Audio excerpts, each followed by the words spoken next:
अस्सलाम वालेकुम प्यारे दोस्तों और बच्चों। आज की कहानी का नाम है एक मछली सारे तालाब को गंदा करती है।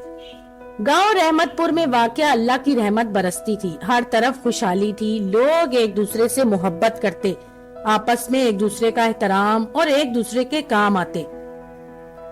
एक दिन इस गांव में किसी दूसरे शहर से एक शख्स इशरत आकर रहने लगा। इशरत बहुत ही लड़ाका किस्म का शख्स था। हर एक से लड़ना और हर एक की दूसरे से बुराई करना इसका काम था। आहिस्ता आहिस्ता इसने गांव के लोगों में एक दूसरे के लिए नफरत पैदा कर दी। लोग अब एक दूसरे से खिंचे खिंचे रहते। गांव के जिम्मेदार ने जो ये देखा तो इससे बहुत दुख हुआ। जिम्मेदार एक नेक दिल और खुदा तर्स शख्स था। इसने एक दिन गांव वालों को एक जगह जमा किया और कहने लगा, हमारे इस गांव रहमतपुर में अल्लाह की रहमत ही रहमत थी। हम एक दूसरे से मोहब्बत करते थे, एक दूसरे के काम आते थे, लेकिन अब ऐसा नहीं कर पा रहे, बल्कि एक दूसरे से नफरत करने लगे हैं। आखिर क्यों?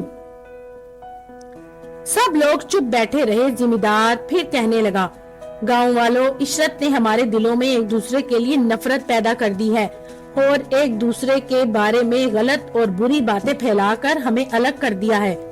क्यों ना हम इशरत को ही इस गांव से निकाल बाहर करें, जिसने हमारे साथ ये सब कुछ किया।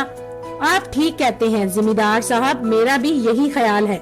गांव के एक बुजुर्ग ने जिम्मेदार की बातों की तायीद करते हुए कहा। फिर सब ने मिलकर इशरत को गांव से बाहर निकाल किया।